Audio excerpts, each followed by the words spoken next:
Fala pessoal, aqui é o Matheus do canal Exatas e hoje estou trazendo um conteúdo bem massa de química, beleza? Vai ser sobre pilhas. Então se você quer saber um pouco mais sobre pilhas, te aconselho a ficar aqui no vídeo, beleza? Deixa o like aí para fortalecer e também se inscreve se você quer mais conteúdos como esse. E como eu venho trazendo matemática, química e física no canal, você também pode estar acessando aí as playlists, ok? Bom, então vamos lá, puxa a vinheta.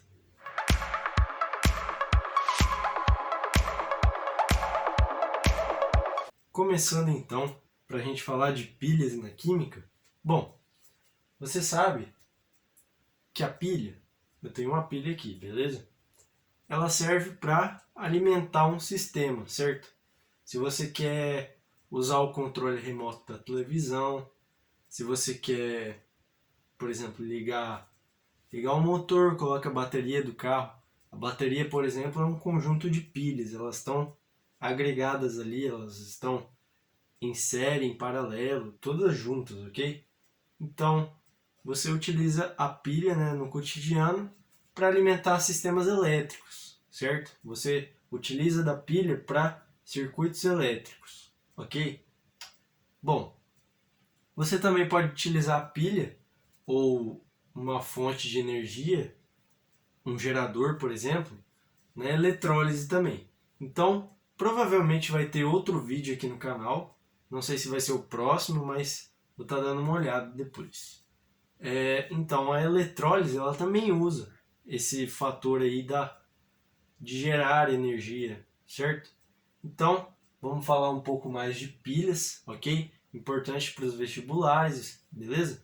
Se você também tiver alguma prova aí, esse vídeo também vai te ajudar para resumir e tal, ok? Então, deixando aqui de lado, vamos falar então das pilhas.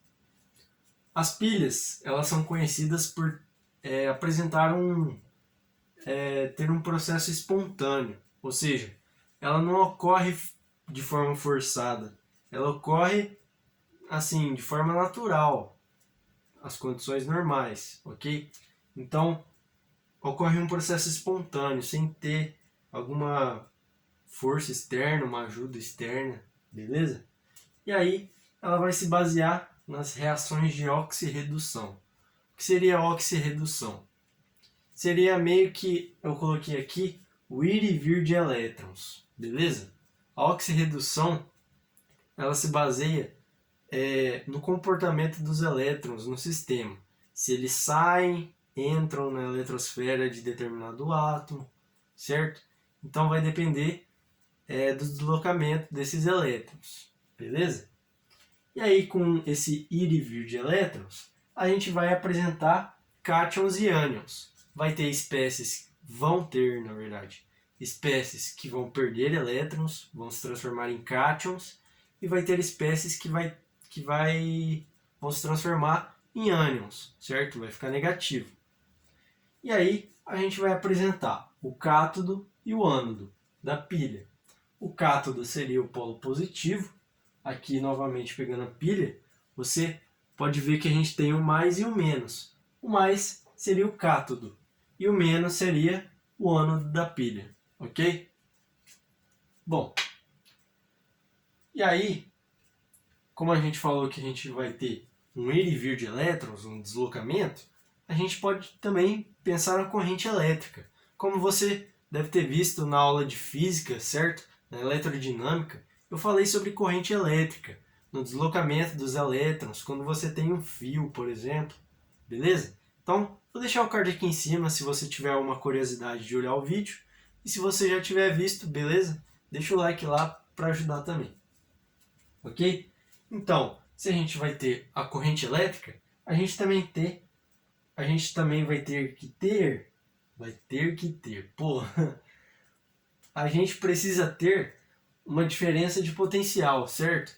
A gente precisa de uma voltagem aí nesse sistema.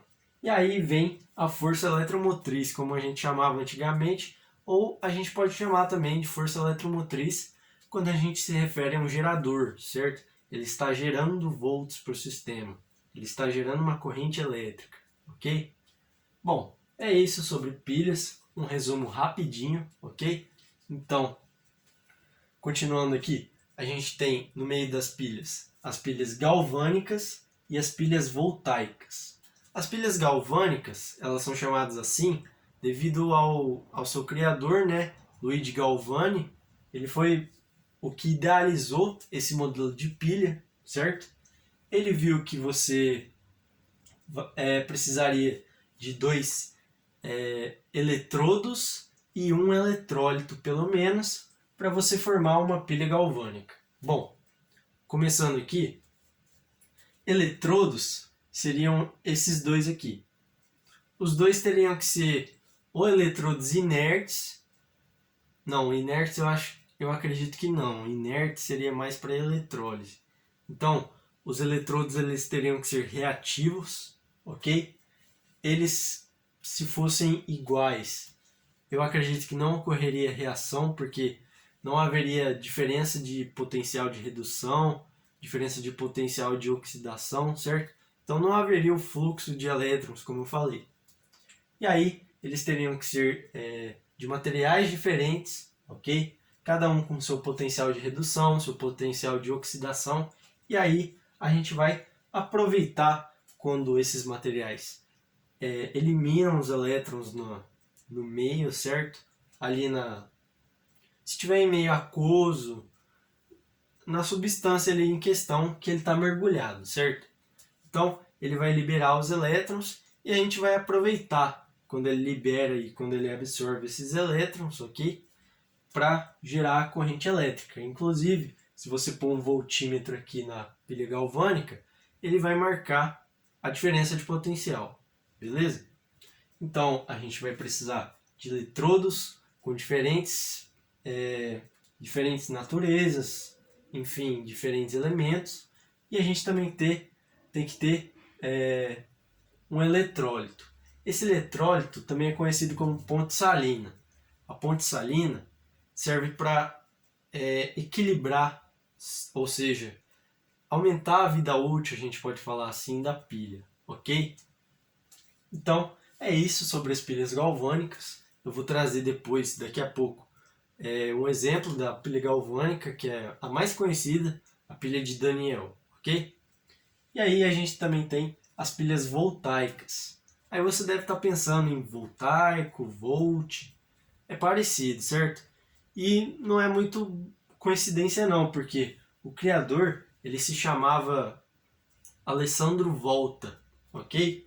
E aí o sobrenome dele deu origem às pilhas voltaicas, ok? Nas pilhas voltaicas, a gente vai apresentar vários discos, certo? Simulando como se fosse uma pilha galvânica. A ideia seria a mesma, não fugiria da ideia daquela de oxirredução que eu falei, de gerar cátions e ânions, ou seja, vai ter o fluxo de elétrons e por aí em diante. E aí, a gente vai apresentar discos de zinco, por exemplo, pode ser de outro material, se você tiver a tabela ali de potenciais de oxidação, redução, você pode analisar quais são as melhores combinações, certo? Mas aí também vai depender da compatibilidade entre os metais, beleza? E aí ele vai colocar, por exemplo, é só um exemplo, ok? Ele vai usar zinco, cobre e os discos eles vão ser mergulhados em NaCl, ou seja, em cloreto de sódio. Esses discos eles são feitos de algodão, pode ser de papelão também, dependendo do modelo que você quer fazer. E aí eles vão ser mergulhados numa solução de cloreto de sódio, sal de cozinha, e aí você vai colocar entre os discos dos metais. E aí vai gerar uma movimentação de cargas, movimentação de íons, certo? E aí vai gerar a corrente elétrica, que nem a gente viu aqui. E aí vai ser, certo? Vai ter geração de íons, como eu falei, entre os discos, certo? E aí a gente tem que o polo negativo é no zinco e o polo positivo é no cobre, certo? Termina no cobre aqui no zinco. Mesma coisa, se a gente fosse considerar o polo positivo e negativo das pilhas galvânicas, o zinco ele seria menos e o cobre ele seria mais.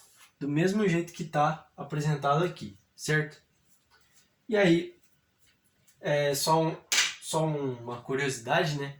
Quando você tem as pilhas normais e as pilhas alcalinas, a diferença entre elas é o quê?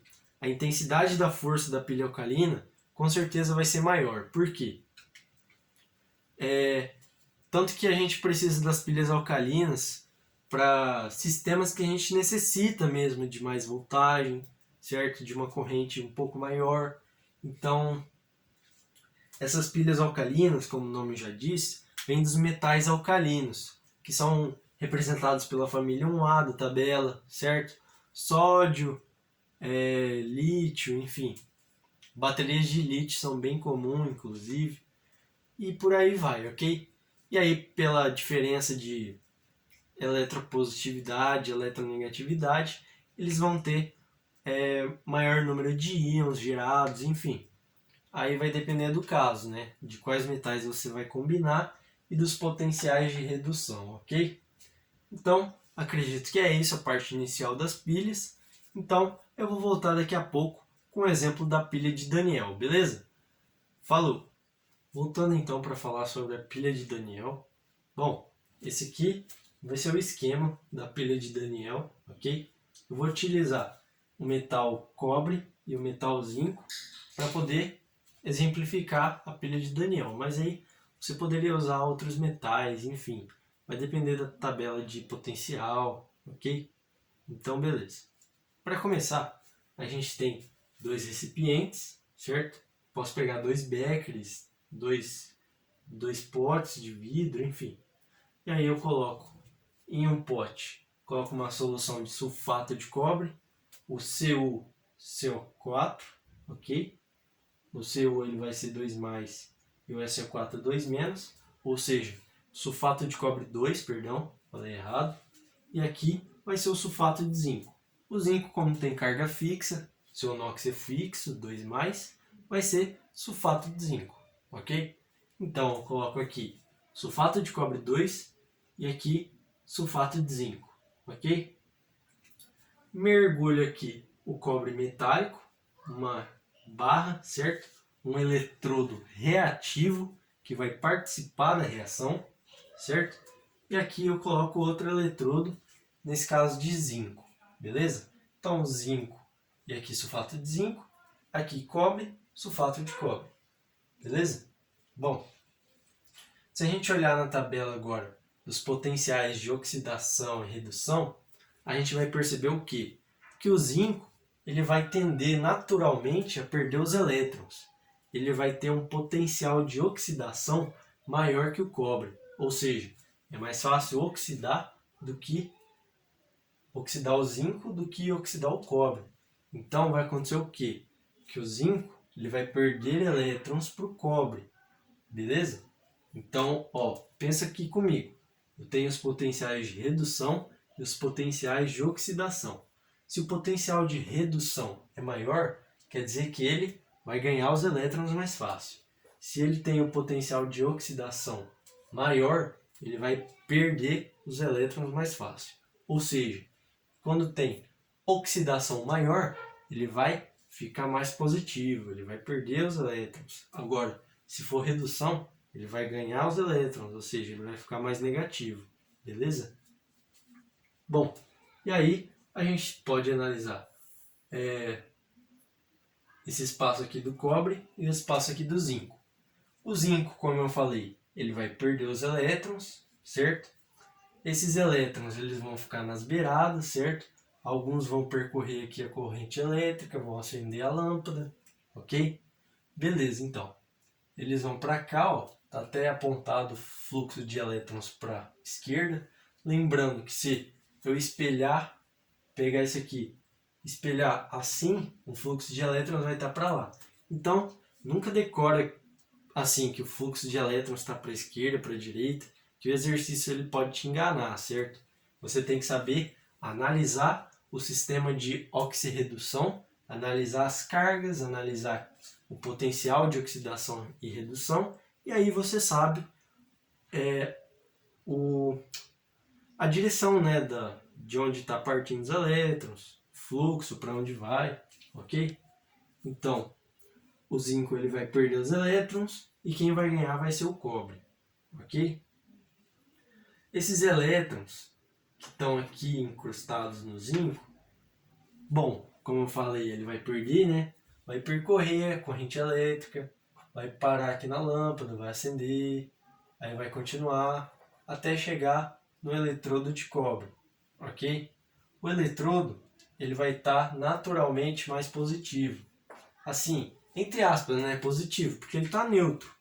Mas em relação ao zinco, como o zinco está perdendo, alguém vai ter que ganhar, e no caso vai ser o cobre, ok? Então o cobre vai receber esses elétrons, e esses elétrons eles vão pular aqui para a solução, né? Vão pular aqui, vão ficar aqui na solução, certo? E aí se você observar, quem tem carga positiva para somar com os elétrons e ficar neutro. Se você observar, é o cobre 2+ do sulfato, certo? Então, a gente vai ter uma reação aqui que vai ser a seguinte. O cobre 2+. Você tem o cobre 2+, certo? Você recebeu elétrons do zinco. No caso, a gente precisa de 2 elétrons para neutralizar. Então, vamos colocar aqui, ó, 2 elétrons. Isso aqui vai formar o cobre metálico. Ok? Cobre 2+, mais 2 elétrons, formam o cobre 0, que é o cobre metálico. Ou seja, gradativamente, ao longo do passar da reação aqui, certo? O cobre 2+ ele vai sumindo. E aí você vai percebendo o quê? Você vai percebendo que vai engrossando mais esse eletrodo. Entende? Esse eletrodo aqui, ele vai engrossando. Ok? Então, ele vai ficar, naturalmente, ele vai ficar mais gordinho. Ok? Enquanto o eletrodo zinco, como ele está perdendo os elétrons, o menos ele está saindo daqui. Então ele vai formando cada vez mais o cátion do zinco, que é o zinco 2+. Zinco 2+, zinco 2+ aqui também. Zinco 2+. Certo?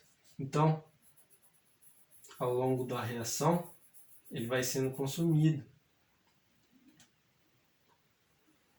Certo? Vai sendo consumido. Quando consome aqui, vai para cá, aumenta aqui. Entendeu? Então, com essa reação, a gente tem o quê?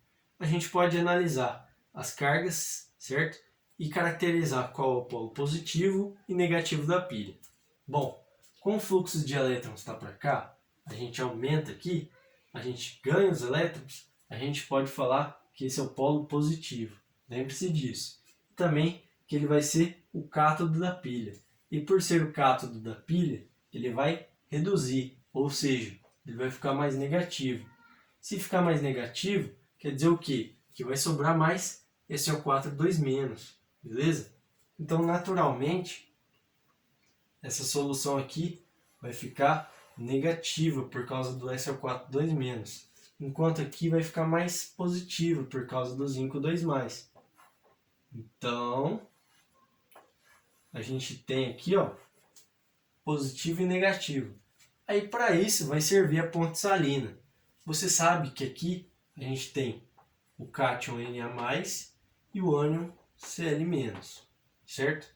O Cl- daqui, ele vai puxar essas cargas positivas, certo? Mas tá difícil, hein?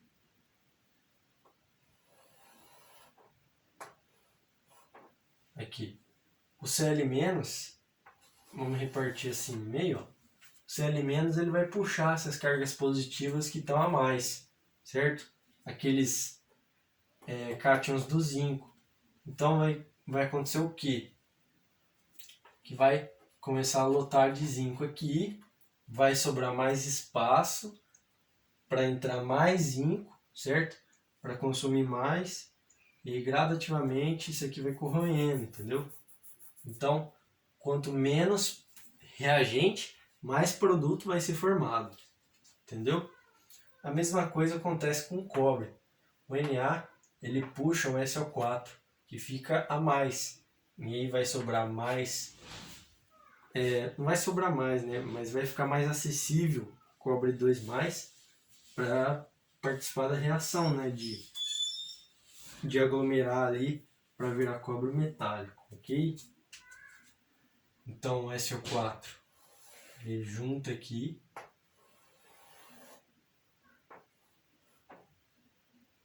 certo? Vai para a ponte salina e fica aglomerado aqui junto com o zinco, fica tudo junto.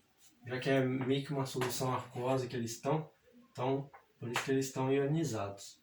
Então, como eu falei, quem ganha elétrons é o cátodo, polo positivo, ele vai reduzir, vai caminhar para o lado negativo, ele é o agente oxidante. Aqui, o zinco ele vai perder elétrons, ele vai ser o polo negativo, vai ser o ânodo, ele vai oxidar e é o agente redutor, com um potencial de oxidação maior. Beleza? Acredito que seja isso, de uma forma reduzida. Lembrando aqui, a reação que nem eu coloquei aqui, o zinco metálico, ele vai formar o quê? Como ele ficou 2+, ele vai tirar 2 elétrons. Mais o zinco 2+. E aí você deve estar vendo que eu tenho duas equações com 2 elétrons. Então eu posso meio que colocar uma embaixo da outra, né?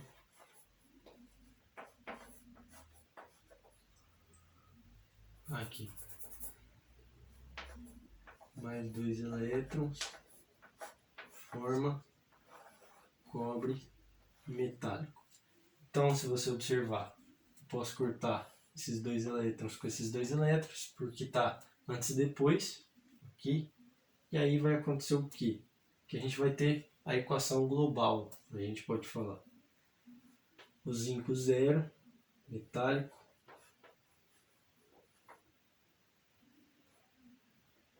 mais o cobre 2+, forma o cobre metálico mais o zinco 2+. Certo? Então, se ele te der essa reação aqui, você sabe que o quê?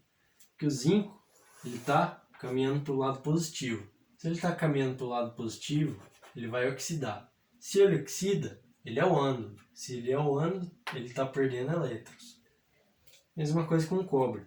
O cobre está caminhando para o lado negativo, do mais para o zero. Então, a gente tem que ele é negativo. Se ele é negativo, ele vai ser... se ele é negativo, ele reduz, né?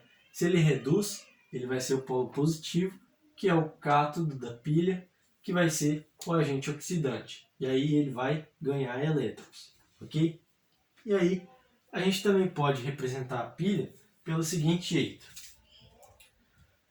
Você está vendo que o zinco ele está na forma metálica, ele passa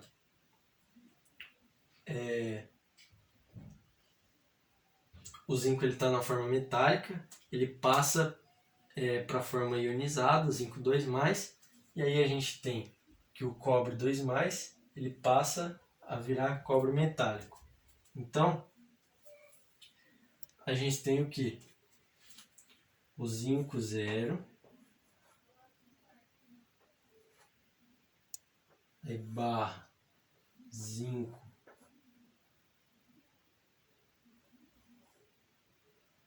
2+, barra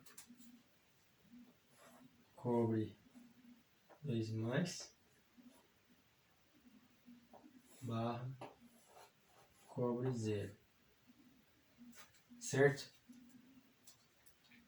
Isso aqui vai representar a ponte salina, certo? Isso aqui vai representar o ânodo e esse vai representar o cátodo. Sempre o ânodo vai ser anterior ao cátodo, beleza? E aí, como você pode estar vendo, caminha para o lado positivo, mesma história. Caminha para o lado negativo, mesma história. Então, se o exercício der somente isso aqui para você e o desenho e a tabela, você sabe, certo? Quem vai oxidar, quem vai reduzir, enfim. E aí, dependendo também do exercício, você pode calcular a intensidade da corrente elétrica, usando as teorias da física lá. Novamente, eu peço que você acesse lá os vídeos, ok? Eles são importantes para entender isso aqui, mas se você já entende, ok? Beleza, é de sua parte, ok? Eu acho que é isso sobre pilhas, tá bem resumido, apesar de o vídeo não estar muito curto, certo? 20 minutos é bastante coisa, 20, 30 minutos, né? Mas, enfim, para uma aula de 50 minutos, meia hora tá tranquilo, beleza? Espero que vocês tenham gostado aí. Para quem me segue no Instagram viu que eu postei uma experiência, não de pilhas, né, mas de eletrólise, que vai ser no outro vídeo de química que eu vou fazer, certo?